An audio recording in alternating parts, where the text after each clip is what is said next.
Hola, ¿qué tal? Bienvenidos a una nueva emisión de Puntos de Vista de CGTN en español. Les saluda Xu Xin desde nuestro estudio en Beijing. La Conferencia Central de Trabajo Económico 2017 se celebró entre el día 18 y el 20 de diciembre en la capital de China, Beijing. La reunión, la más importante del país con carácter anual en materia económica, no solo ha servido para trazar los planes económicos de cara a 2018, sino también para hacer balance del desempeño de la nación durante los últimos 5 años. Veamos más detalles en el siguiente vídeo. Se trata de la reunión anual sobre economía más importante del país, durante la cual se revisó el desempeño económico de China en los últimos 5 años y se elaboraron los planes para 2018. En líneas generales, los líderes chinos acordaron adoptar de cara al próximo año una política monetaria prudente y neutral, así como una política fiscal proactiva. Asimismo, pactaron aumentar las importaciones y reducir los aranceles a la importación de ciertos productos para equilibrar el comercio. Por otra parte, se comprometieron a aspirar a un crecimiento de alta calidad, a continuar con la reforma estructural por el lado de la oferta y avanzar más rápidamente para crear un sistema de vivienda diverso que garantice el suministro desde múltiples canales. De acuerdo con el comunicado de la reunión, durante los próximos 3 años, China continuará tomando medidas enérgicas contra las actividades ilegales en la industria financiera para evitar el riesgo y dará prioridad a las medidas para reducir la pobreza. El país también tomará acciones para prevenir y controlar la contaminación. De acuerdo con fuentes oficiales, el pensamiento económico de Xi Jinping sobre el socialismo con peculiaridades chinas para la nueva época ha tomado forma. El año 2018 será el primer ejercicio completo de implementación del espíritu del 19º Congreso Nacional del Partido Comunista de China, que se celebró en octubre y tras un plan para el desarrollo de China durante los próximos 30 años. Por otra parte, en 2018 se cumple el 40º aniversario de la política de reforma y apertura de China, la cual ha convertido al país en la segunda mayor economía del mundo. La economía de China se mantiene firme y su Producto Interno Bruto se expandió un 6,9% interanual en los primeros 3 trimestres y un 6,8% en el tercer trimestre, con lo que se convirtió en el noveno trimestre en el que el crecimiento económico de China se ha mantenido en al menos el 6,7%. Todos estos indicadores evidencian que la economía se está recuperando. En esta edición del programa me acompaña en el estudio el señor Liu Xuedong, profesor de carrera de Economía de la Universidad Nacional Autónoma de México. ¿Cómo está, profesor Liu? Muy bien. Bienvenido. Gracias, buenos días. Muchas gracias por la oportunidad. El día 18 a 20 de diciembre se celebró en Beijing la Conferencia Central de Trabajo Económico. En el evento se establecieron las nuevas prioridades en materia económica del país. ¿Podría decirnos qué mensaje transmitirán los dirigentes chinos a través de esta conferencia? Correcto. Para mencionar esta conferencia, tendríamos que hacer un énfasis sobre la importancia de esta reunión. ¿Por qué? Porque es la primera reunión que se celebró después del 19º Congreso Nacional Comunista, Partido Comunista Chino. Entonces, por eso se merecería una relevancia mayor.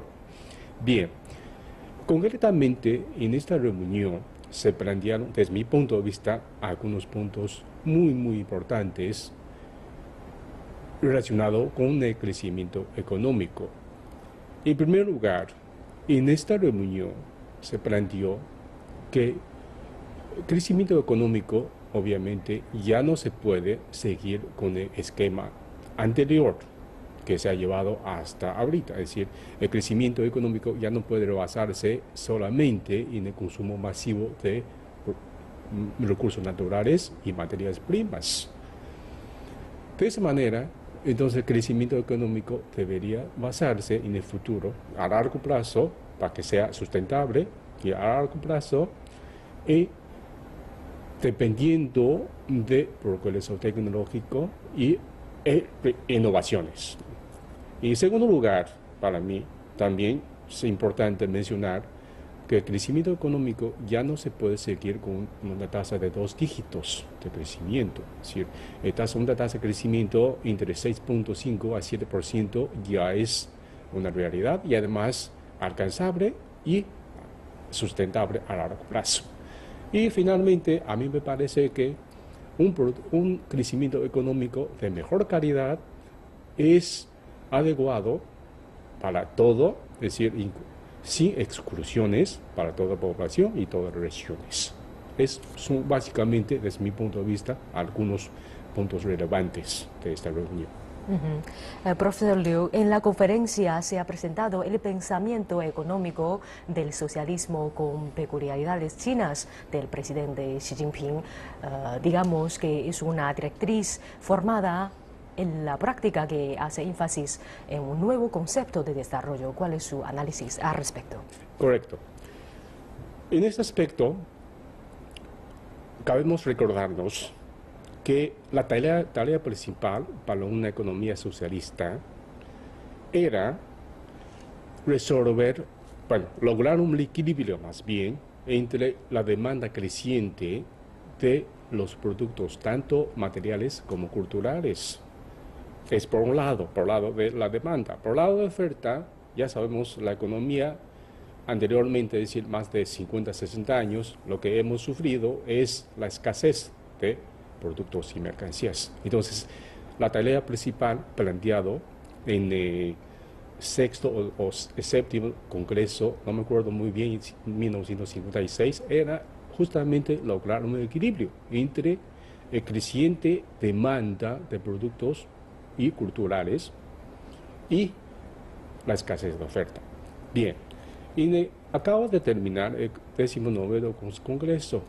En ese congreso se planteó, o sea, más bien se perfeccionó esta tarea. Es decir, en lugar, por lado de oferta, por lado de demanda, perdón, la necesidad ya es más ampliado, diversificado y varias facetas. No solamente incluyendo productos de materiales y culturas, sino también incluye otros productos, es decir, cómo garantizar la seguridad social, cómo garantizar la bienestar social, inclusive hasta desarrollo humano.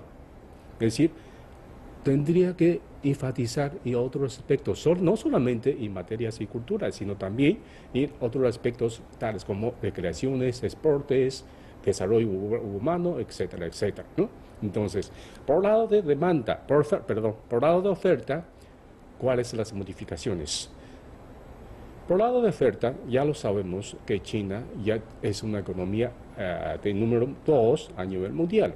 Entonces, ahora no hace falta productos de consumo básico, sino que hace falta más bien son productos de otras categorías, de otros niveles. Es decir, en este momento China sí está bien, es número 2 economía mundial, pero dentro de China, de economía china, también existen muchísimos desequilibrios. Es decir, desequilibrio, por ejemplo, en el desarrollo regional. Podemos decir, la región oriente o oeste no es igual que la región central, ni tampoco que la región occidental. ¿Sí? Y entre segmentos diferentes de población también hay diferencias. Es decir, hay segmentos muy ricos, decimos, pero también no debemos olvidar que hay segmentos de población que todavía está sufriendo pobreza, sufriendo hambriento incluso. Entonces, justamente por esos desequilibrios entre el desarrollo regional y la desigualdad en la distribución de ingresos, existe una contradicción. Es decir, por un lado hay productos abundantes, pero por otro lado existen problemas de distribución de ingresos, existe desequilibrio en el crecimiento económico a nivel regional. Justamente es por eso yo creo que es un punto importante, es una perfección más bien importante para replantear la tarea principal para construir una economía socialista de característica de China. Y segundo punto, para mí, más bien es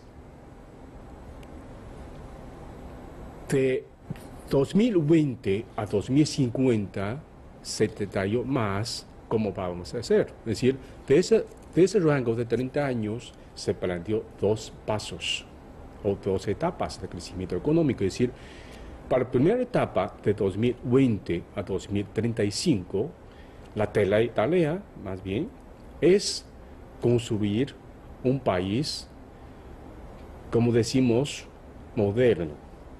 Es decir, después de lograr la meta de una vida medianamente acomodada, como decíamos todos, ¿no?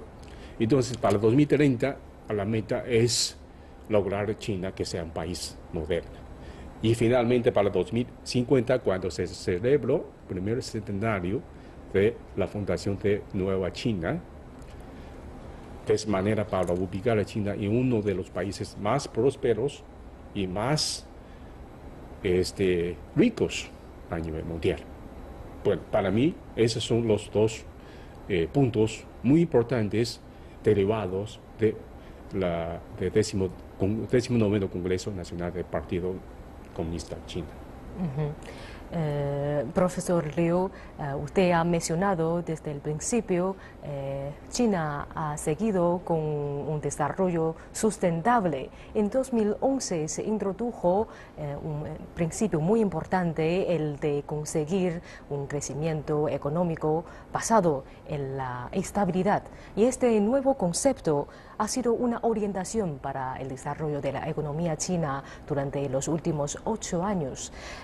A su parecer, ¿por qué es indispensable China busque un desarrollo basado en la estabilidad? Muy bien. Eso es justamente la importancia. Es decir, la estabilidad de crecimiento económico no solamente es un decir, sino que tiene varios contenidos concretos. Para entender este crecimiento en base en la estabilidad económica, tenemos que distinguir varios niveles. Al primer nivel, tenemos que entender qué es la estabilidad económica. Para medir la estabilidad económica existen múltiples indicadores. A nivel macroeconómico, también hay dos categorías. Es decir, por el lado de indicadores monetarios, existe, por ejemplo, tasa de interés, tipo de cambio, etc. ¿no? Todos esos variables están relacionados con las políticas monetarias. Y por otro lado, otra categoría de indicadores se refiere a indicadores o variables reales. Por ejemplo, la tasa de crecimiento económico, la creación de empleos, etcétera, etcétera. Eso le llamamos, en la economía llamamos indicadores o variables reales. Bueno, para tener estabilidad de esos indicadores, por lado de los indicadores monetarios tendría que depender, o más bien depender mayoritariamente de las políticas monetarias o las medidas instrumentadas por Banco Central en este caso. Es decir, cómo controlar, cómo mantener un crecimiento o una base monetaria y estabilidad. De esa manera puede garantizar el nivel de precios o tasa de inflación que esté dentro de control, es decir, dentro de control, dentro del rango preestablecido por el Banco Central en este caso. Para el lado de los indicadores reales, también se requiere políticas, en este caso básicamente fiscales. Obviamente política monetaria también cuenta, ¿no? Entonces, en este caso, por ejemplo, para mantener una tasa de crecimiento económico de 6.5 a 7%, es fundamental tener un punto de equilibrio. Es decir, tanto políticas monetarias como políticas fiscales tendría que buscar una conciliación. De esa manera, para evitar contradicciones entre uno y otro. ¿No? Entonces, no puede decir que política monetaria es expansiva y en cambio política fiscal es contradictoria, es decir, es contracíclico, ¿no? Entonces, cómo buscar esos equilibrios sí es fundamental para lograr ese equilibrio, esa estabilidad y obviamente equilibrio de crecimiento económico. Y ahora hablamos un poco sobre el cambio. En la reunión se ha subrayado el desarrollo económico de China, se ha entrado en una nueva era, o sea, ha pasado desde una etapa de rápido crecimiento a otra de crecimiento y desarrollo de alta calidad. ¿Y cómo podemos entender este cambio y cuáles son las características esenciales de promover un desarrollo económico de alta calidad? Bueno, para explicar este cambio, también tenemos que ver algunos indicadores. En primer lugar, tradicionalmente China ha adoptado un esquema de crecimiento económico y las exportaciones y consumo de materias primas de manera masivamente. Ahora, después de más de 3 ciclos de aplicación de ese modelo de crecimiento económico, podemos decir, al menos ya está prácticamente acotado este modelo. Tendrías que buscar otras alternativas.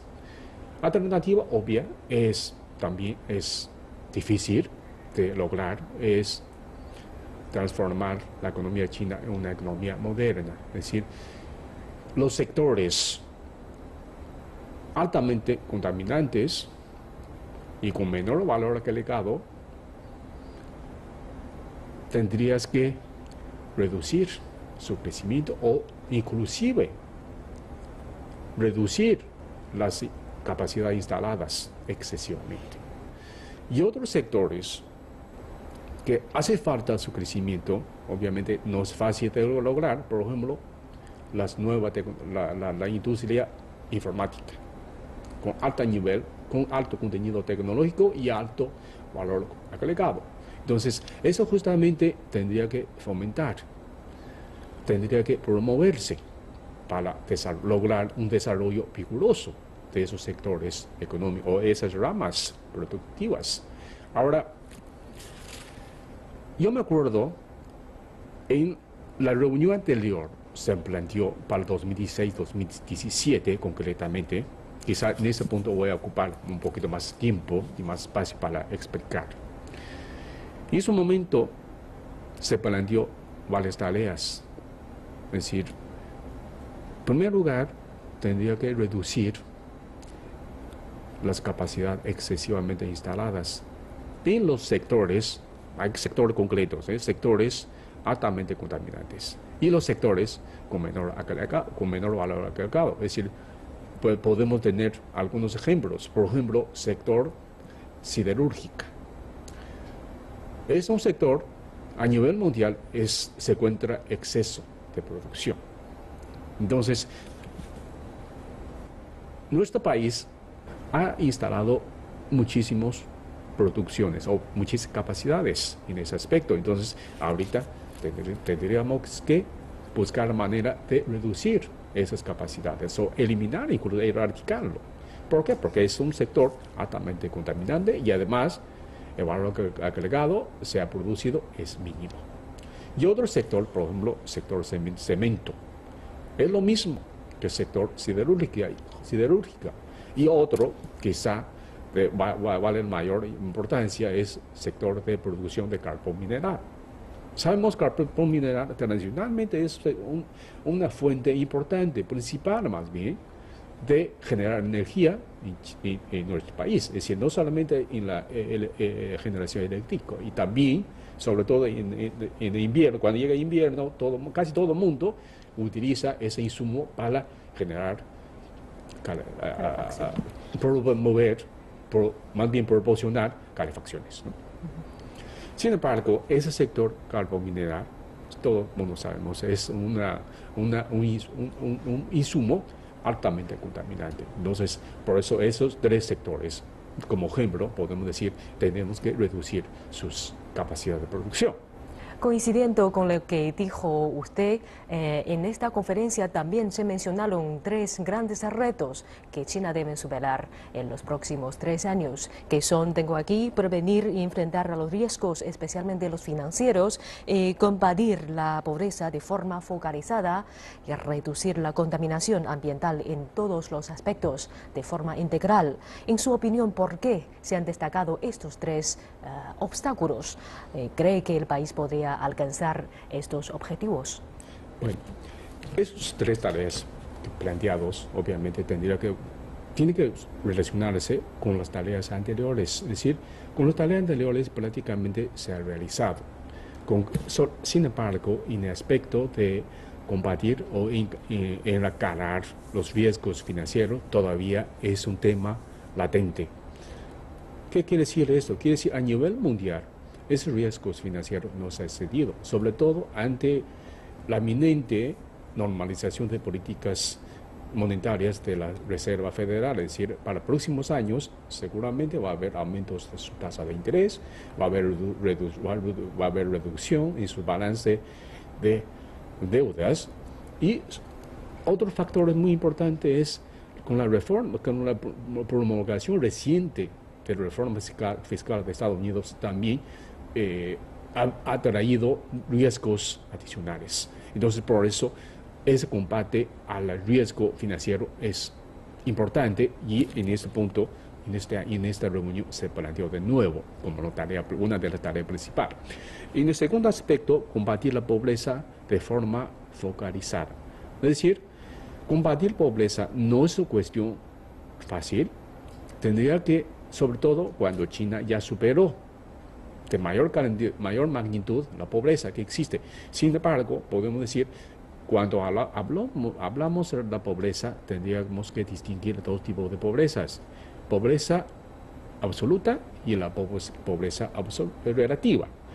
En cuanto a la pobreza absoluta, podemos decir, China ya ha reducido de mayor magnitud de ese fenómeno.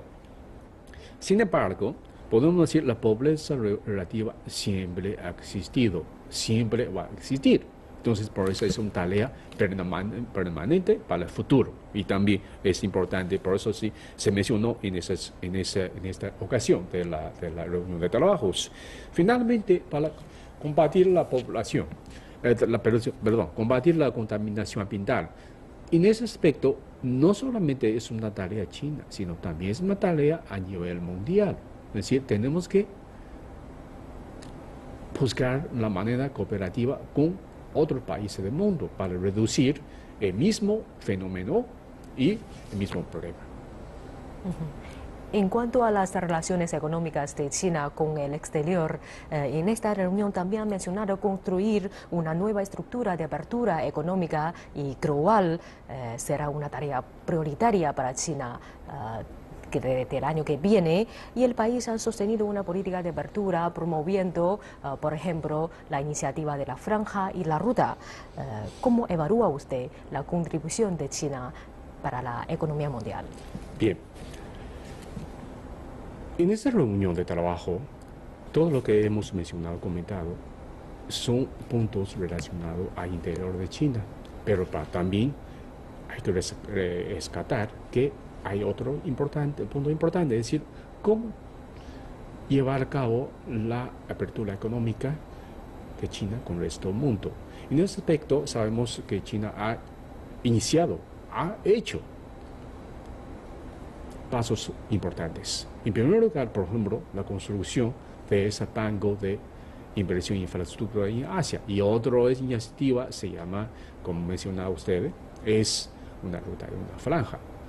Ahora, con esas iniciativas, obviamente, el propósito de la política china es buscar mayor movimiento libre de flujo de mercancías y mayor flujo libres de capitales a nivel mundial.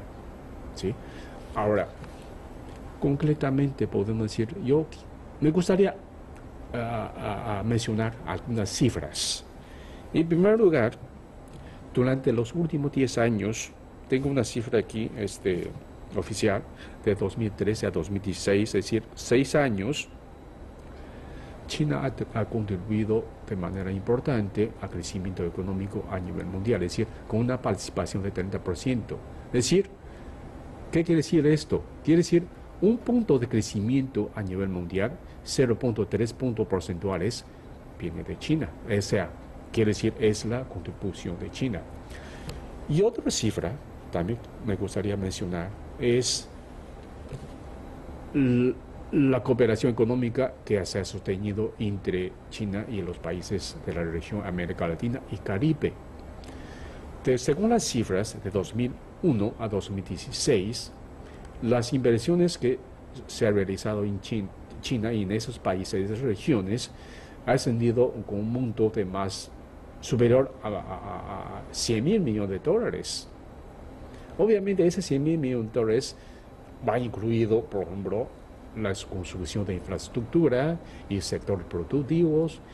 Por ejemplo, China ha tenido muchas inversiones en Perú y Argentina, Brasil, hasta Chile. Y obviamente con esa inversión no solamente ha contribuido su crecimiento económico, sino también ha creado importantes puestos de empleo. Gracias, profesor Liu. Considerando la actual situación, tanto dentro como fuera del país, ¿cuál es su pronóstico sobre el desarrollo económico de China para el año 2018? Bueno, yo sigo teniendo una actitud optimista. Es decir, China seguramente va a lograr un tasa de crecimiento, quizá no es de 2 dígitos, obviamente nadie lo quería, sino que se sostiene un paso como actual. Es decir, mi pronóstico sería entre 6.5 a 7%, considerando todos los entornos, tanto nacionales como internacionales. Es decir, sobre todo ante un ambiente internacional no tan favorable. Es decir, eso no tan favorable, por ejemplo, la tasa de crecimiento, el crecimiento económico de los principales países del mundo, por ejemplo, los Estados Unidos, Japón, los miembros de Unión Europea, va a tener una tasa de crecimiento, sí, pero va a tener una tasa de crecimiento moderado. De esa manera, la demanda a nivel mundial tampoco va a haber un crecimiento importante. Es decir, los comercios internacionales también va a ser un crecimiento moderado, y esto justamente también impactaría los insumos, o sea, los bienes commodities, lo llamamos, es decir, por ejemplo, petróleo y materias primas, minerales, etcétera, etcétera. Esto obviamente a su vez impactaría los países exportadores de esos productos. Entonces, yo pienso que el crecimiento económico, es decir, tanto los países desarrollados como los países emergentes o en desarrollo, no va a haber un crecimiento vigoroso. Por eso, la 6.5 a 7% sería una cifra todavía más o menos de acuerdo con la realidad de la economía china y de acuerdo con la realidad de la economía mundial. ¿Y alguna perspectiva sobre las relaciones económicas entre China y los países de América Latina y el Caribe? Bueno, sabemos los miembros son 33 países en esa región, es decir, América Latina y Caribe.